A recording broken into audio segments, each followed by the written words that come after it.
이번 순서는 우리 지역의 경제 소식에 대해 짚어보는 경제 돋보기 시간입니다.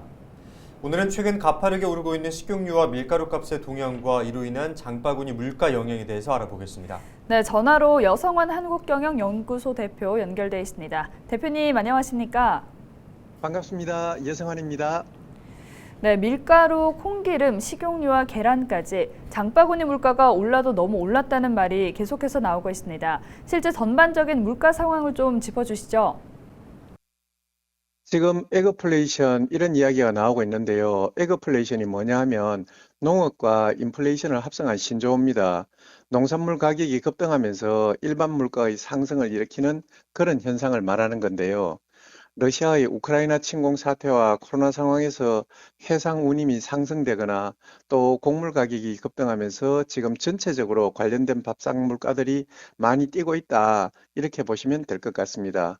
4월 8일에 한국농촌경제연구원에서 발표한 게 있는데요. 곡물의 수입 단가 지수는 2021년 2월을 100으로 봤을 때 식용유가 158.5, 사료용이 163.1로 전분기 대비해서 10.4%, 13.6% 각각 상승했습니다. 1년 전보다도 43.7% 올랐고 코로나 초기인 2020년 그때와 비교하면 58.2%가 오른 겁니다. 네, 특히 식용유 가격이 많이 올라서 음식을 사 먹는 일반 가정도 걱정이지만 또 식용유를 쓰는 요식업계 자영업자들은 더 큰 걱정일 수밖에 없는데요. 그렇다면 도대체 가격이 얼마나 올랐습니까?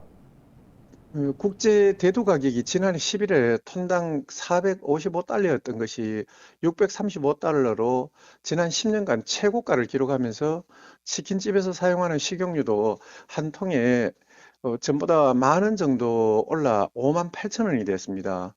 오뚜기 콩기름의 경우를 보면은 업소용 18리터의 최소 가격은 5만 2,800원이고 평균가는 5만 8천 원을 상회하고 있습니다.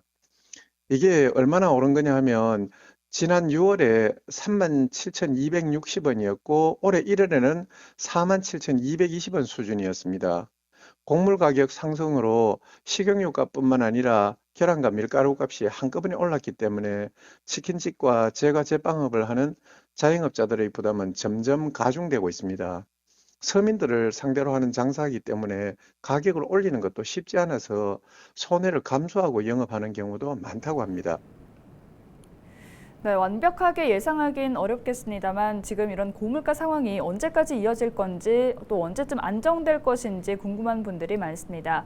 앞으로 물가 쪽 측면에서 전망 어떻게 보고 있습니까?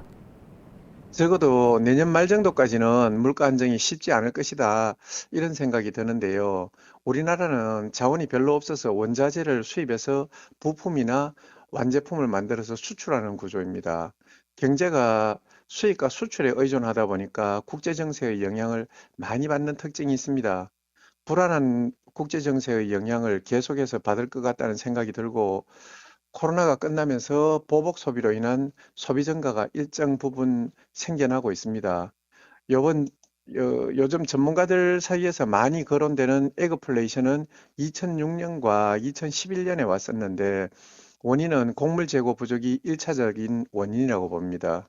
그런데 우리나라 곡물 재고율이 크게 낮지 않고 오히려 완만한 상승세에 있습니다. 밀 같은 경우에는 최근 10년을 놓고 보더라도 재고율이 굉장히 높은 수준입니다. 그때하고는 좀 다르다고 볼 수 있다는 거죠. 그러니까 일정 기간 버텨낼 수 있는 재고를 확보하고 있어서 에그플레이션까지는 안 갈 것이다라고 예측하는 그런 긍정적으로 보는 관점도 있습니다.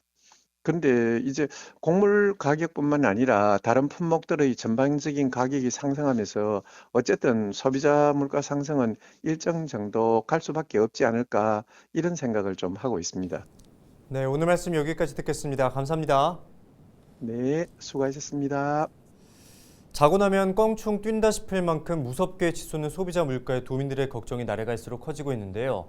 앞으로도 빠르게는 내년 초, 또 늦게는 내년 말까지 이 상승세가 이어진다고 하니까 가계 경제 긴장감을 늦추지 말아야겠습니다.